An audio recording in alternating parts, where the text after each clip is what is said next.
Magandang araw po sa ating lahat at ngayon po ang ating ika-5 installment sa ating maiksing pag-aaral sa Biblical Theology. Ang nilalaman ng ating pag-aaral sa ika-5 lecture ng libro ng Numbers ay ang sumusunod. Unang-una ay babalik-tanawin natin ang mga natutunan natin sa aklat ng Leviticus at bubuksan natin ang aklat ng Numbers. Titingnan natin ang mensahe na meron dito sa aklat na ito at titingnan rin natin yung mga theological themes na matatagpuan sa Numbers at magkakaroon tayo ng practical application ng mga nakasaad sa aklat na ito. And finally ay titingnan rin natin yung mga other events, discoveries at inventions noong panahon ng Numbers.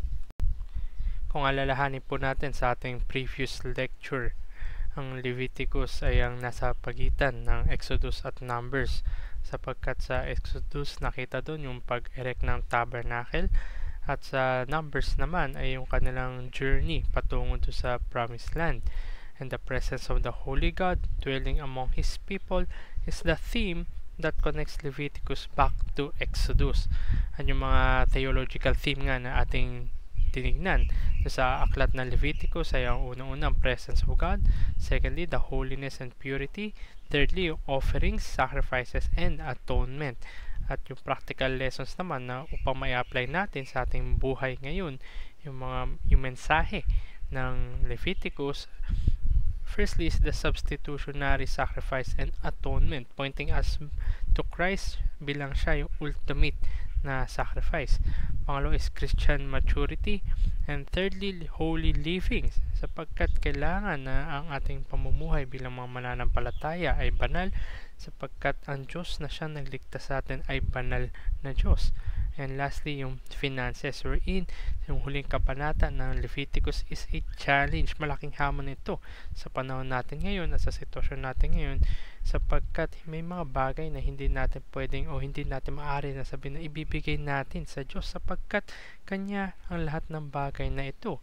Kaya ang sukatan dito ay ang ating puso sa pagkakaloob ng mga bagay na ito.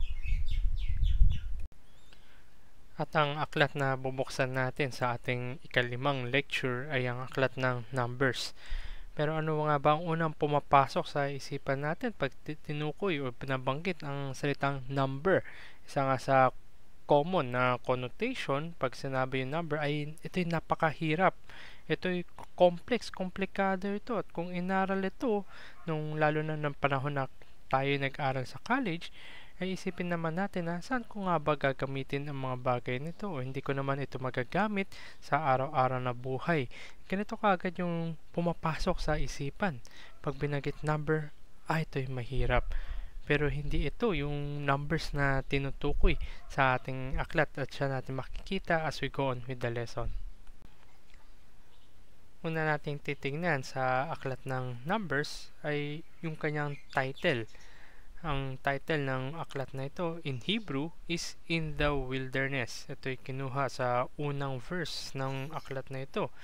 It is a very appropriate title kung tutusin, for the book explains why the generation saved in Exodus spends their life in the wilderness instead of the promised land. Kung babalikan natin, ang pangako ng Diyos ay dadalhin sila sa lupang pangako.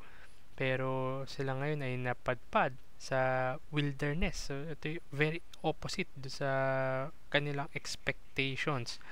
Sa Greek Septuagint, this translates to arithmoi o yung kung malapit sa ating kaisipan, arithmetic. Apparently focusing on the importance of census. Dun sa aklat na ito, meron pong census, yung talaan na kung ilan yung population. And the Latin Vulgate rendered the title as numeri. At ngayon, sa ating English na mga Bibles, it followed this tradition. At ang title niya sa ating modern time is Numbers.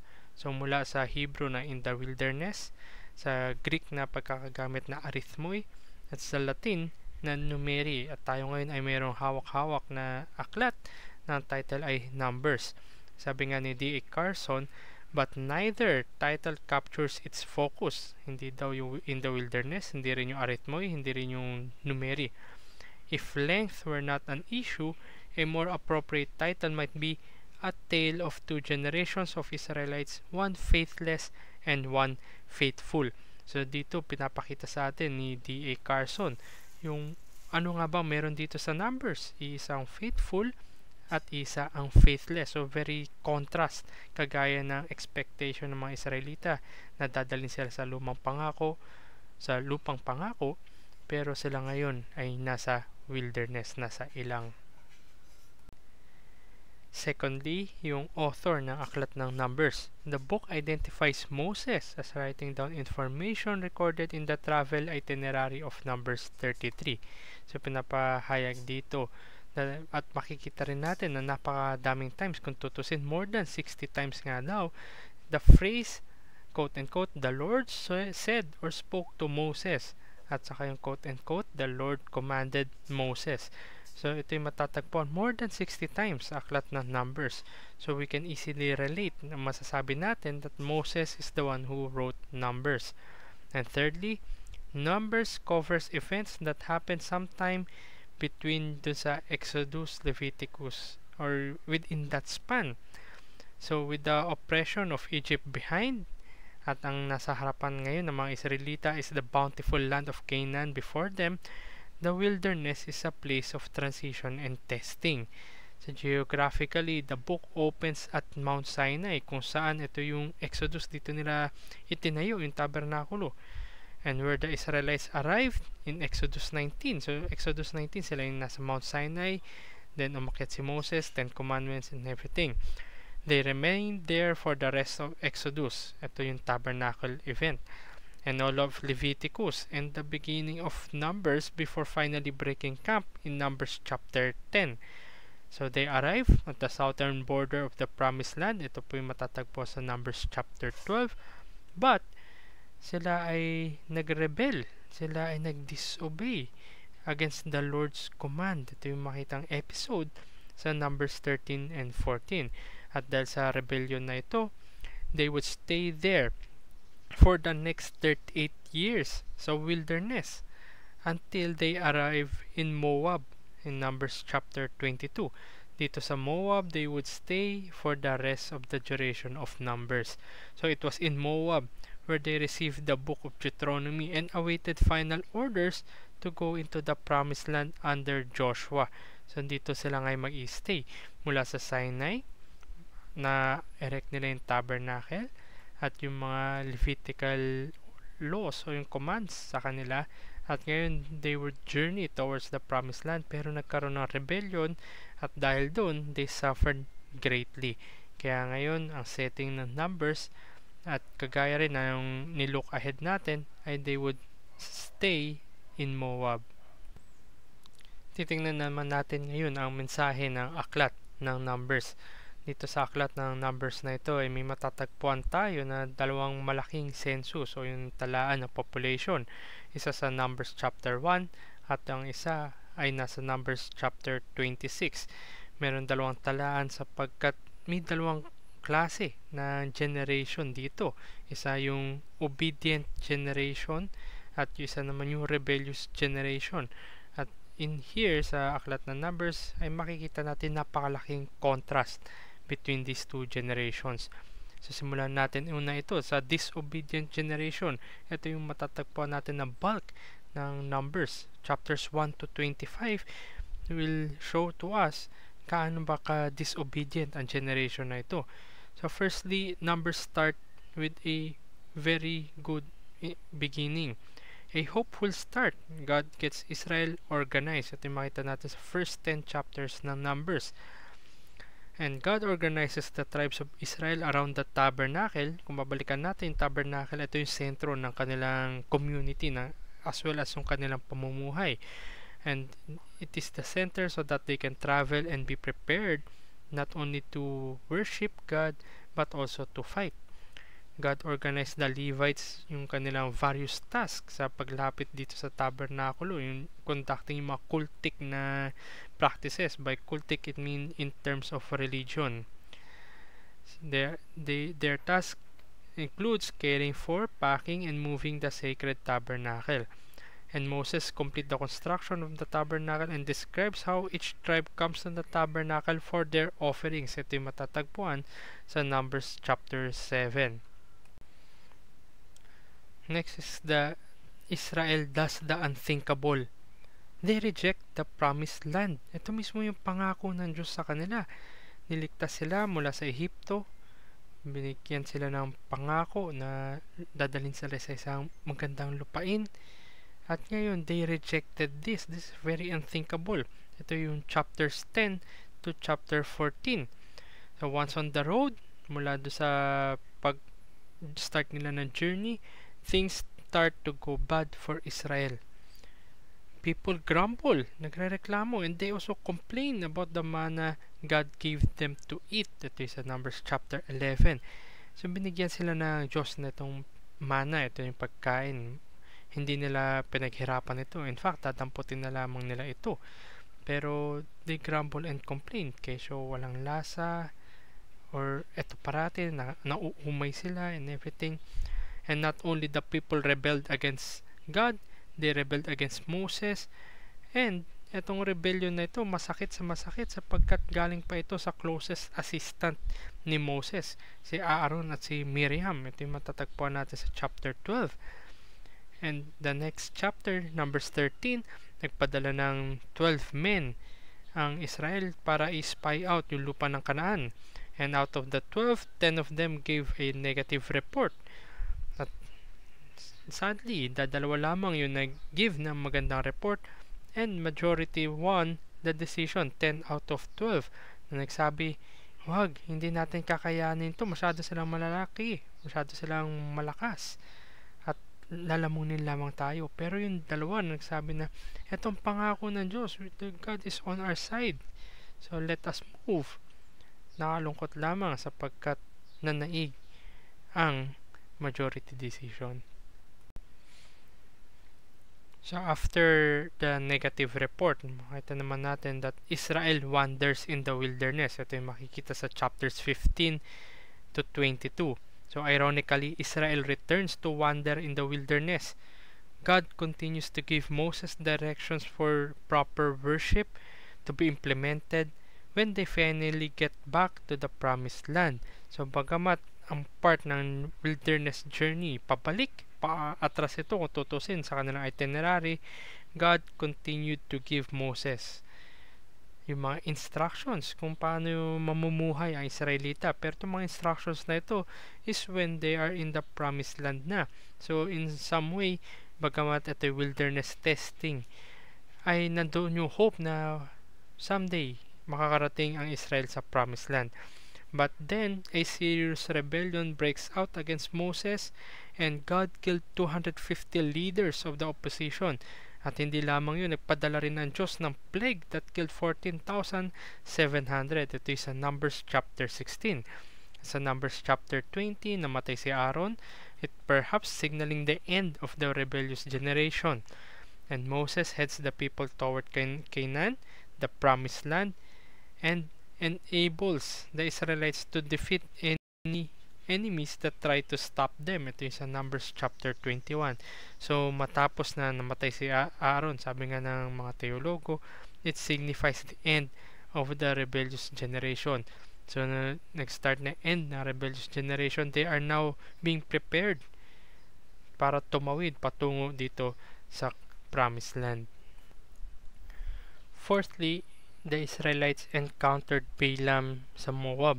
So in spite ng kanilang rebellion as testified sa previous chapters, God still protects His people. Ito po yung makita sa chapters 22 hanggang 25. The king of Moab offers a huge sum of money to a famous powerful sorcerer named Balaam. Nang sa ganon, ito si Balaam, gagamitin niya ang kanyang kapangyarihan para maglagay ng sumpa dito sa Israel. Kung babalikan natin yung Abrahamic Covenant at isa sa napaka-importante na sangkap nito sa Genesis chapter 12, I will bless those who bless you, and whoever curses you, I will curse. And Balaam abandons any attempt to curse Israel and simply blesses them. So instead na sumpa ang lalabas dito kay Balaam, ang lumabas sa kanya is pronouncement of blessing.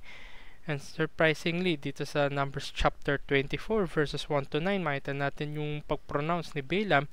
Ang ending ng kanyang oracle is, "Blessed are those who bless you and cursed are those who will curse you." Ito yung ending ng Genesis chapter 12 verse 3, yung Abrahamic covenant mismo. And the Moabites, they lured Israel to participate sa kanilang pag-worship sa Baal. An Israelite priest, ang pangalan nito ay si Phinehas, ay pinatay niya isang Israelita who is openly participating in immorality. And then, God sends a plague killing 24,000 Israelites sa Numbers chapter 25. So makita natin na napaka seryoso ng Diyos sa pagpapanatili.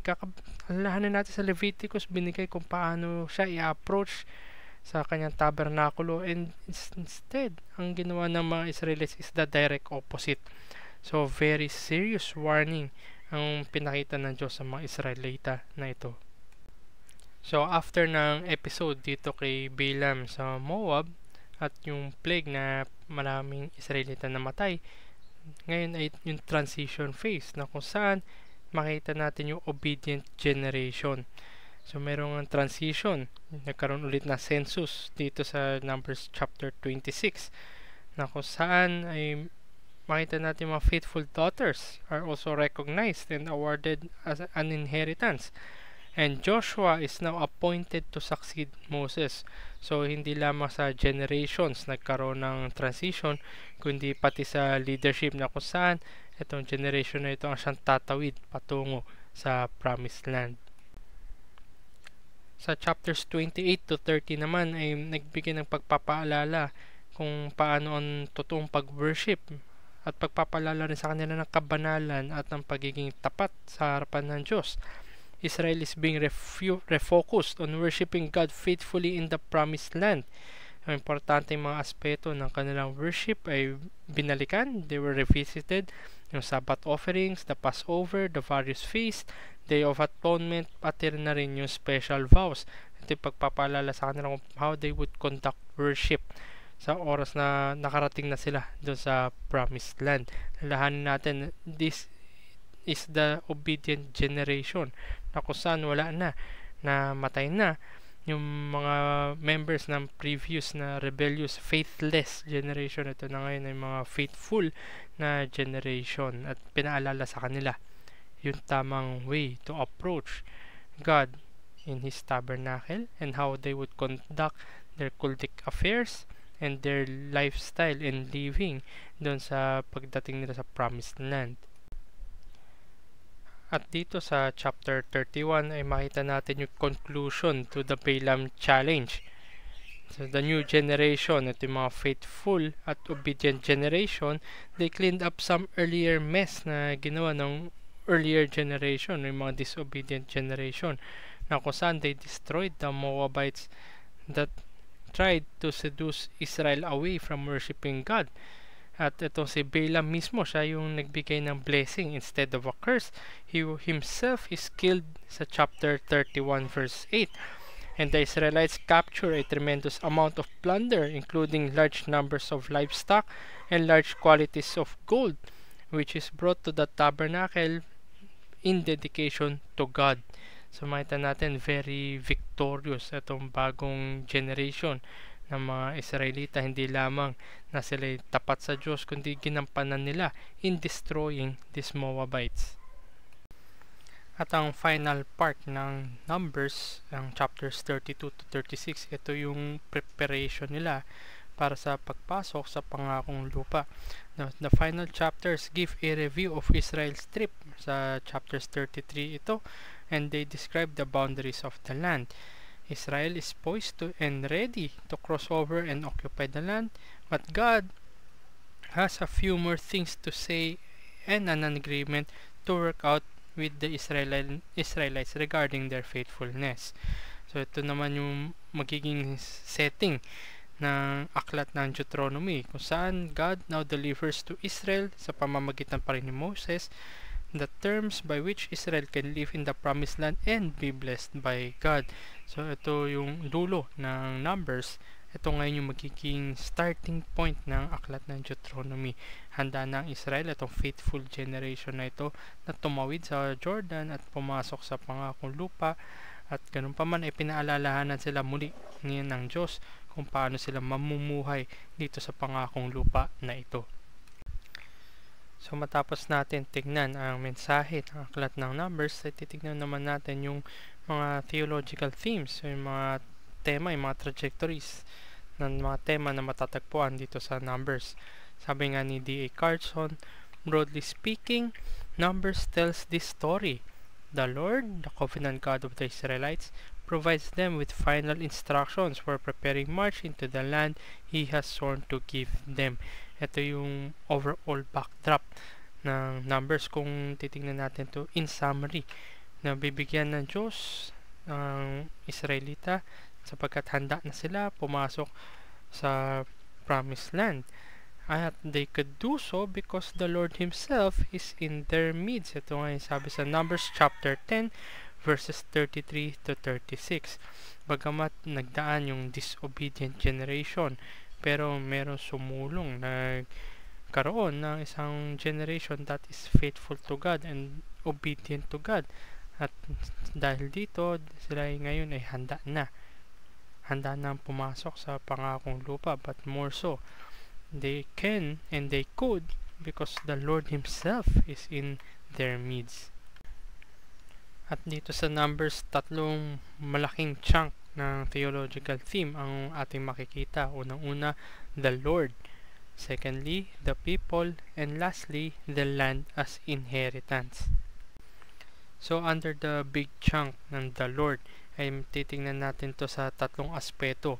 Unang-una is the Lord's presence. So the covenant-keeping King of Israel dwells in their midst, assuring the Israelites that He is with them.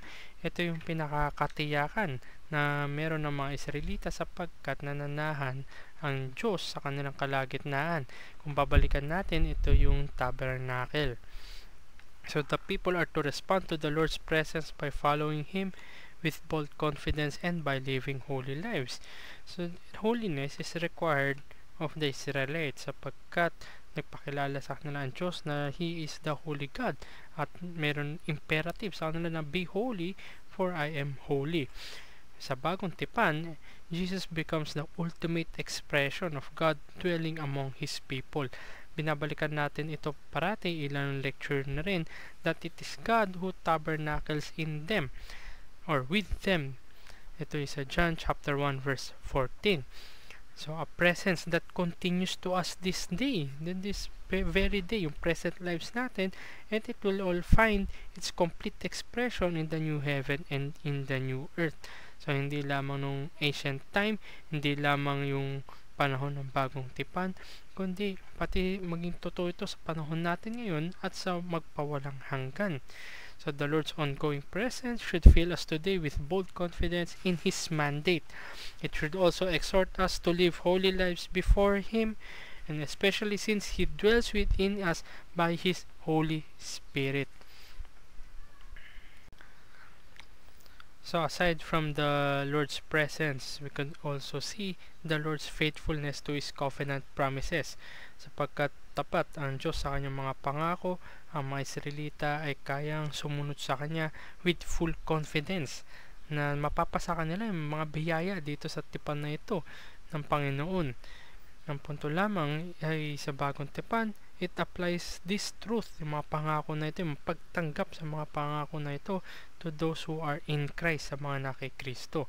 Na kung saan ang mga tao na na kay Kristo ay siyang makakatanggap ng fullness ng blessings of the new covenant, particularly yung eternal life now and eternal fellowship with God in the far greater promised land to come. So bagamat namumuhay pa tayo sa present world na ito, ay meron ng katotohanan at katiyakan ng buhay na magpawalang hanggan, at lalo pa ito magiging ganap lahat ng pangako ng Diyos sa darating na pangakong lupa. So aside from the Lord's presence, the Lord's faithfulness to His covenant promises, we can also see the Lord's patience, mercy, and justice. And the Lord is patient and merciful with His people. Bagamat na napakadaming rebellion, yung mga grumblings, complainings, and even challenging God, nakita natin na merciful ang Diyos. But still, He is committed to justice.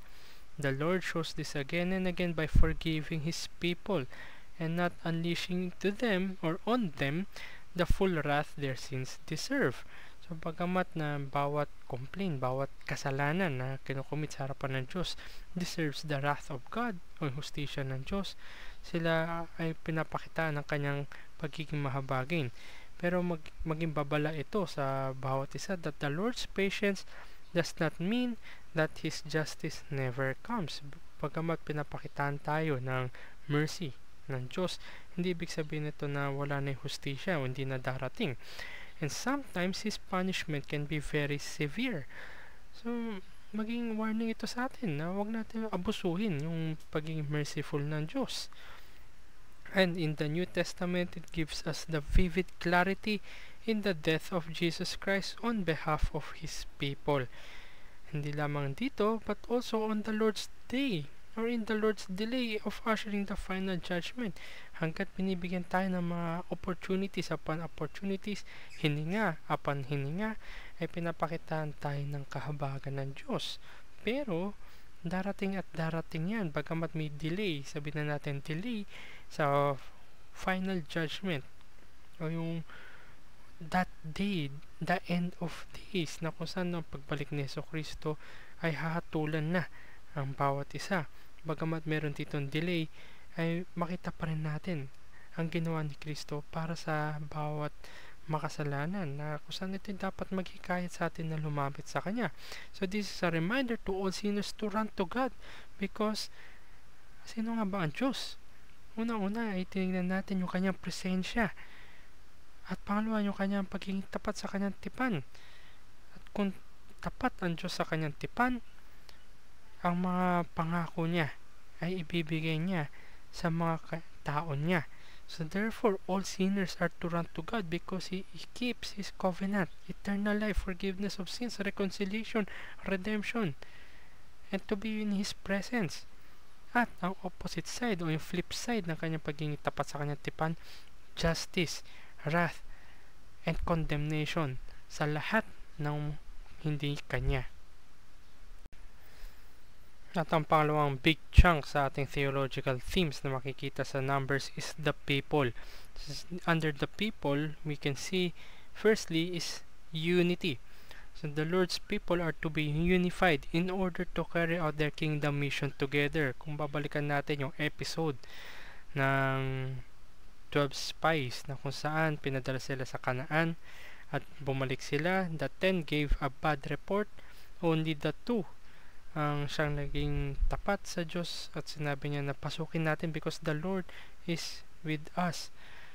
Pero since majority decision 10 versus 2 ay sinunod ang bad report na ito, makita natin that the Lord's people are to be united or unified in order to carry out their kingdom mission together.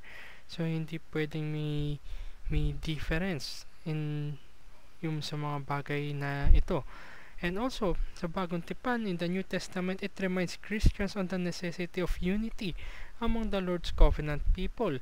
Pero alalahanin natin na ang being together, yung unity, is not at the expense of truth. Parang kagaya nung nangyari dito sa episode ng 12 spies na ito. Bagamat majority rule, bagamat sabihin natin overwhelming na majority to 10 versus 2, pero ang nangyari, they were unified at the expense of truth. And secondly, under sa theological block na people is respecting callings. Tinawag ng Diyos si Moises bilang maging chief leader ng mga tao. And Aaron and the priest were called to special privilege of serving in God's tabernacle. So makita natin may special calling ito na binigay kay Moises at kay Aaron at sa mga priest to serve their respective purposes. Sa atin ngayon, sa panahon natin ngayon, Christians are to respect the different callings of their brothers and sisters in Christ, as well as the authority structures the Lord has put in place. Kung babalikan natin mga episodes sa Numbers na kung saan nagrebel sila against God, nagrebel sila against Moses, at even yung rebellion in some ways ay isang attack to the authority that were placed there by God. Yung authority structures, kine-question nila. So dito sa atin, kailangan ay makita natin talaga na ang mga taong tinalaga at tinawag ng Diyos ay nandyan para sa atin. Christians must respect their leaders and provide for their material needs too, sapagkat they were God's chosen people to lead the local church, to be of their guidance, at sabi nga ay the shepherd among them. Kaya kailangan ay makita natin yung authority that it is God-given, God-mandated, and God placed over them. And thirdly, makita natin yung episode ng disobedience. The first generation of Israelites doubted and complained against God's provision, questioned the authority structure, and go astray by worshipping other gods, lalo na sa Numbers chapter 15. Ang rebellion na ito not only results in Lord's judgment, but ultimately it prevents that generation from receiving the covenant promise of land, sapagkat sila nagrebel sa harapan ng Diyos, sa harapan ng mga authorities na tinalaga ng Diyos.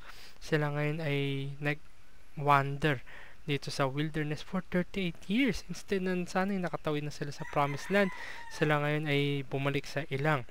So sa atin sa bagong tipan, lalong-lalo na sa Hebrews chapter 3 verse 6 hanggang chapter 4 verse 13, ito yung tatawag na second warning passage ng Hebrews. It returns to the theme of the Israelites' disobedience. Ang warning na ito must be taken very seriously, na kung saan we must not to reject Jesus and therefore fail to receive the covenant promise of the eternal promised land awaiting those who follow Him. Sabi nga na huwag niyong patigasin ang inyong mga puso, sapagkat hindi rin kayo makakarating doon sa pangakong kapahingahan, doon sa pangakong lupa.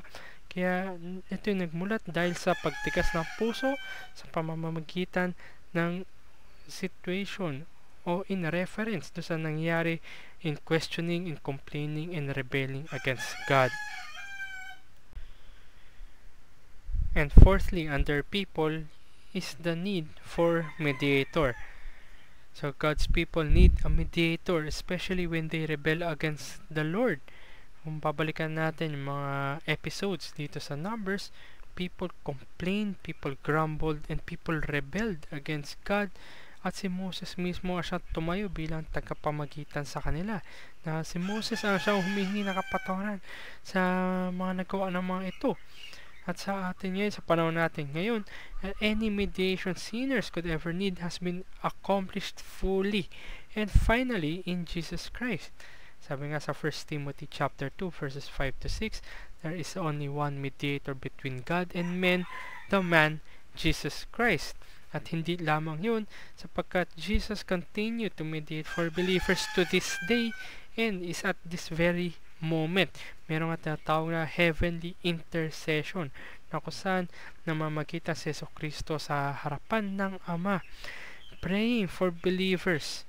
At dahil dito, the repentant people of God should never fear losing God's love, and nothing and no one can separate them from the love of God, sapagkat ang namamagitan sa kanila is the fully and finally the perfect mediator between God and man. And fifth, under the theme of people, is obedience. And the next generation of Israelites are in contrast with the first generation. The Lord's judgment against the new generation is absent in this section. Makita natin yung huling mga section nitong Numbers na kung saan nawala na yung previous na disobedient, unfaithful na generation, ay hindi natin makikita yung judgment ng Diyos. So it is absent sa sections na ito, and instead we see the Lord's covenant people enjoying His presence demonstrating their faith by their obedience. At sa Bagong Tipan, the New Testament emphasizes that obedience is a necessary sign of faith in order to have a fellowship with the Lord. Hindi mo mapaghihiwalay yung obedience, yung pagsunod ng mga mananampalataya sa takda o yung mark ng sila ngay pagiging na kay Kristo. Sa John chapter 14 verse 15, 23 to 24, sa John chapter 15, as well as sa James chapter 2, kung saan kinokontrast dito na ipakita mo sa harapan ng tao ang iyong pananampalataya sa pamamagitan ng iyong pagsunod o yung mga gawa. Tandaan natin, obedience is a necessary sign of faith in the sense that it is through obedience nakikita ng mga ibang tao na ikaw nga ay tunay na kay Kristo. So aside from the Lord, the people, we come to the last theological theme is the land as inheritance.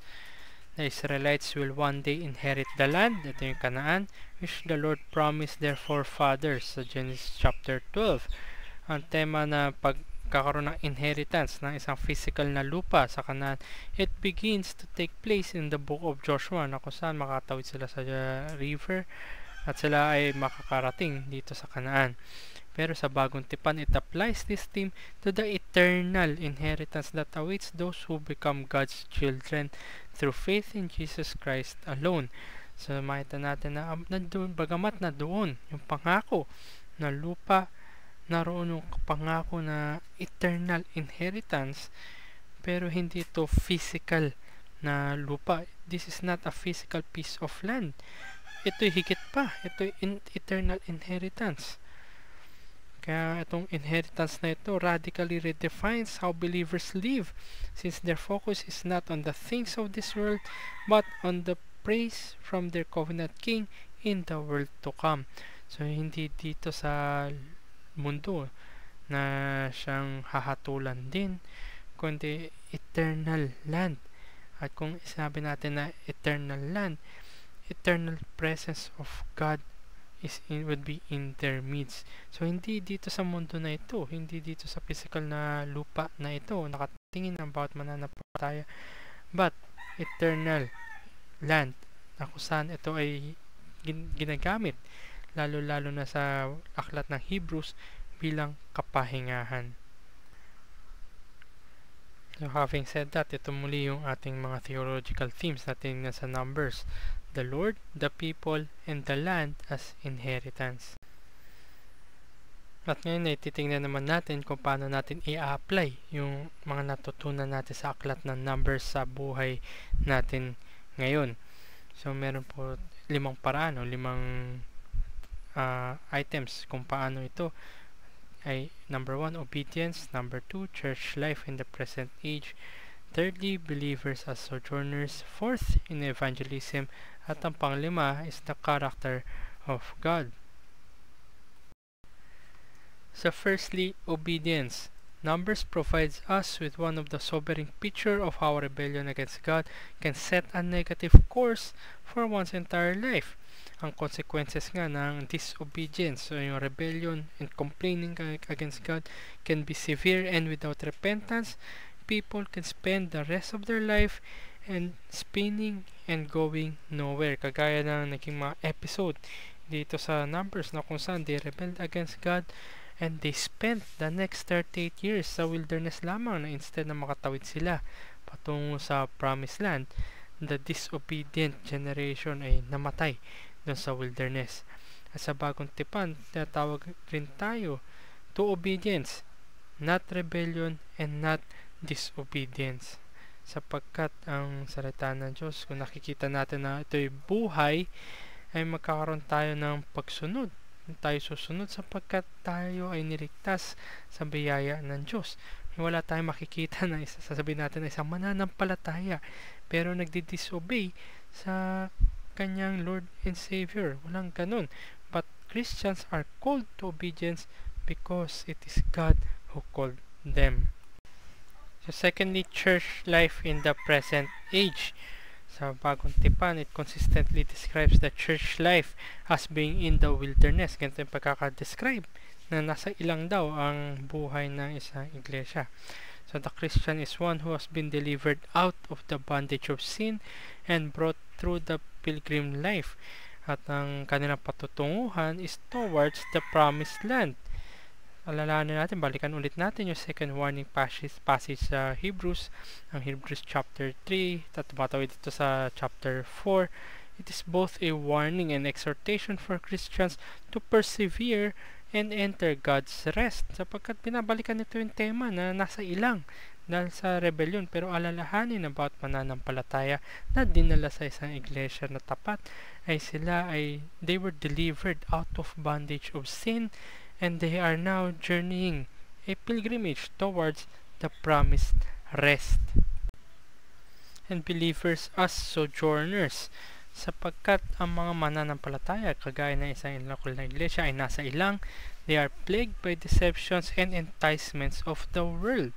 At dahil doon, ang mga mananampalataya, they should avail of the means of grace that God had provided for them in sustaining them throughout this journey. So napakadaming means of grace na binigay ng Diyos para sa mga mananampalataya na ito. Hindi sila iniwan mag-isa nila sa ilang, kundi sa pamamagitan ng mga probisyon ng Diyos at sa pag-care, pag-preserve ng Diyos sa kanila, sila ay makakarating sa kanilang patutunguhan ang pangakong kapahingahan. So we must avail the many means of grace.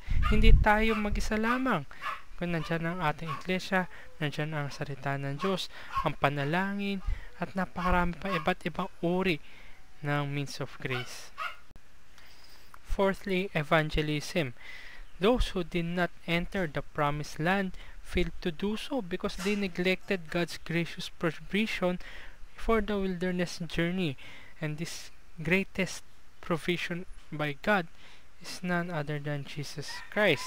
Sa ating pagpapatuto, sa ating pagpoproklama ng magandang balita, lagi natin kailangan ipakita na ang mundo na ito ay kagaya lang rin ng ilang napakadaming enticement, napakadaming deception ng mundo na ito, na kusan people complain, grumble, and rebel.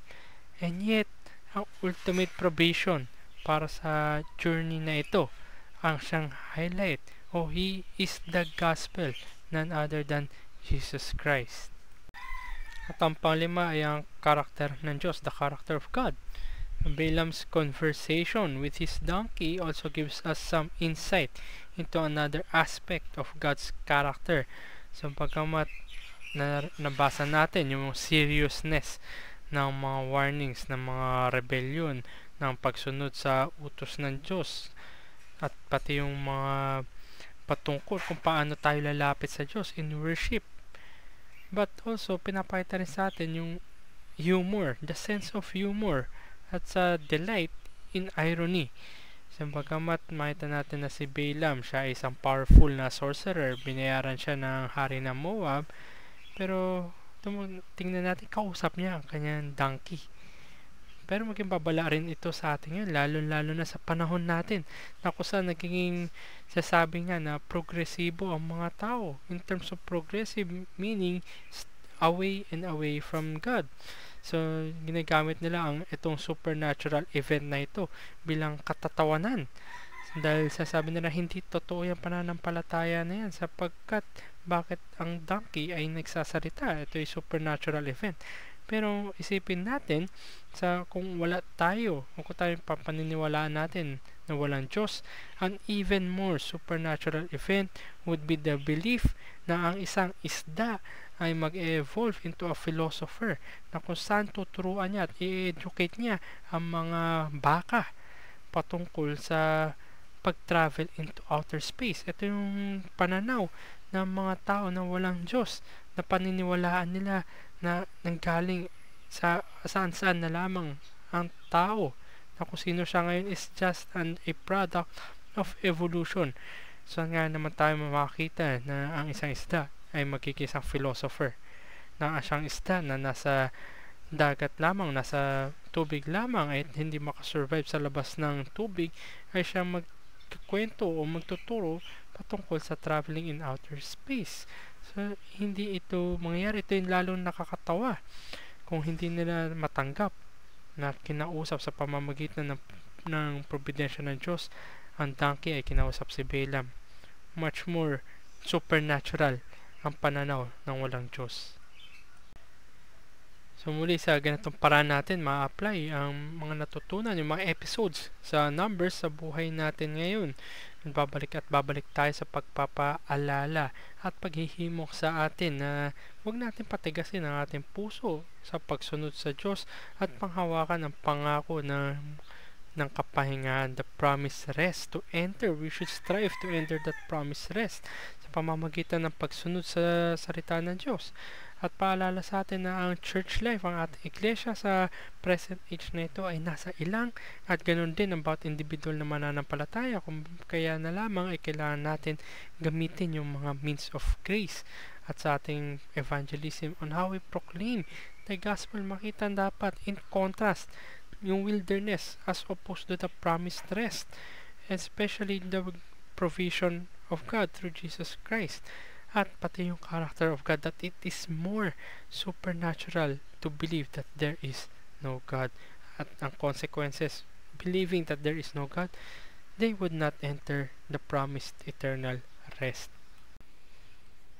At matapos natin talakayin ang mensahe ng aklat ng Numbers, at tinignan rin natin yung ilang theological themes na matatagpuan sa aklat na ito at kung paano rin ito mai-relate sa ating buhay sa kasalukuyan, ay titignan naman natin yung ibang aspeto pa na may kaugnayan dito sa Numbers, sapagkat ang pamagat ng aklat natin na tinalakay sa lecture number 5 ay aklat ng Numbers. Tingnan natin ang ibang uri naman ng numbering. Ang tinutukoy ko po ay yung tatawag na the Bible Code, na kung saan ay gumagamit sila na iba't ibang klaseng formula, iba-ibang klaseng number patterns para makuha yung ilang mga karakter dito sa kasulatan sa aklat ng Torah. Ito yung first 5 books. Kukunin nila yung unang letter, then after several words or letters ay kukunin nila yung susunod na letter at ipagdidikit-dikit nila para daw to ay may isang hidden na meaning. So the Bible Code is a set of encoded words hidden within the Hebrew text of the Torah. Torah, ito yung first 5 books, yung Pentateuch, and that have predicted significant historical events. So ang methodology nila, yung ginagamit nila, ay kukunin nila yung isang letter dito, then after several words or several letters, kukunin naman nila yung next na makuha sa pattern, and so forth. Ipagdidiktong nila yung mga nakuha nila na codes dito, then magkaroon daw ng prediction o napapredict daw nito yung mga historical events. So napakadaling ma-entice sa mga ganitong pamamaraan sapagkat very mysterious at magugulat na lang yung mga tao sa mare-reveal ng ganitong uri ng methodology. Pero para po sa mga mananampalataya at sa mga wala pa po masyadong kaalaman o hindi masyadong familiar patungkol sa Biblia, ang pinanghahawakan ng bawat nagmamahal ng Biblia bilang salita ng Diyos is the clarity of Scripture, na kung saan it says that God's Word is not some esoteric code book. Esoteric meaning yung very mysterious na ilan lamang yung nakakalam, parang very secret ito, kaya kailangan pa ng mga Bible Code and others. Pero hindi ganito ang salita ng Diyos. It is rather that which any person can read for himself to find reproof, correction, and encouragement. Sabi nga sa 2 Timothy chapter 3 verse 16 and 17, all scripture is breathed out of God for training, for correction, for rebuke, and in preparation, para tayo ay makita natin na ganito ang salita ng Diyos, nire-reveal, inilalahad ng Diyos ang kanyang sarili sa pamamagitan ng kanyang salita. Malinaw ang scripture, at kung pamilyar tayo sa history, sinabi nga kung bakit tinranslate ito sa common language, na sa ganun ang isang bata nasa farm ay mas marami pang matutunan at mas maging malinaw pa sa kanya salita ng Diyos kaysa sa mga tao na secretly holding the Bible as some sense of a code book. So, hindi mysterious ang Biblia. Hindi tayo naghahanap ng mga pattern at hindi tayo naghahanap ng mga gusto lamang natin hanapin sa Biblia. But the Word of God is clear for each one to understand that it is the Word of God, not the Word of man. At bilang pagtatapos, gaya ng ating ginagawa sa mga previous lectures, ay nag-iiwan tayo ng take-away verse na nakuha sa aklat na ating binuksan at pinag-aralan. At ngayon sa lecture number 5 na aklat na ito ay ang Numbers. Fitting rin na tingnan natin o maging take-away verse natin sa lecture na ito ay matatagpuan sa Numbers chapter 6. Ito rin ay ginagamit bilang doxology ng maraming lokal na iglesia sa kanilang mga worship services. In verses 24 to 26 it reads, "The Lord bless you and keep you. The Lord makes His face shine upon you and be gracious to you. The Lord lift up His countenance upon you and give you peace." Very fitting ito sapagkat sa panahon natin ngayon, sa ating buhay sa gitna ng pandemya, masabi nga natin na tunay nga na isa ang mundo na ito ay isang ilang o wilderness na kung saan makita natin ang epekto ng kasalanan, ang implikasyon ng sumpa dahil sa kasalanan ay damang-daman natin. Walang kasiguraduhan ang ating buhay. Kaliwa kanan, hindi natin alam na nariyan na pala yung mga sakit at nariyan na rin yung mga nagpapasakit sa atin na kung saan ang buhay nga natin masasabi natin na walang katiyakan. Pero ang tanging tiyak lamang sa mundong ito na habang tayo ay nabubuhay sa fallen world na ito is the Lord. Kaya ang biyaya niya na kung saan pag tayo ay na kay Kristo, ang tanging looking forward ay ang pagbibigay ng tunay na kapayapaan, ang tunay na kapahingahan at ipe-preserve tayo. The Lord will keep us sa buhay natin to hanggang magpawalang hanggan. So ito yung makikita natin na blessing. Pero gusto ko po sana tingnan natin yung bigat ng sumpa kung wala tayo kay Kristo. Kung babalik ta rin natin ang Numbers chapter 6 verses 24 to 26 kung saan yung mga blessings ay papalitan ng curses, ay lalong kahindik-hindik na sitwasyon ito. Nakakatakot, walang katiyakan.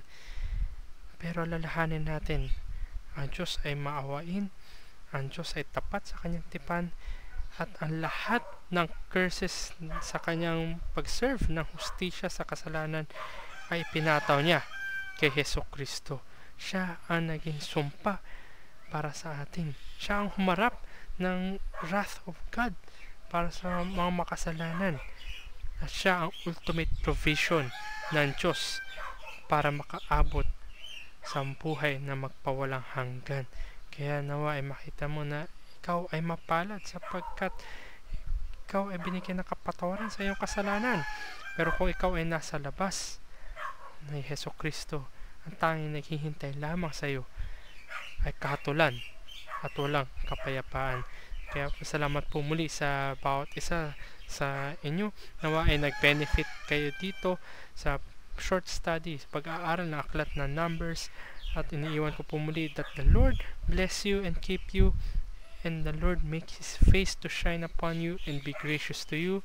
The Lord lift up His countenance upon you and give you peace. Sa mapayapang araw po muli sa ating lahat.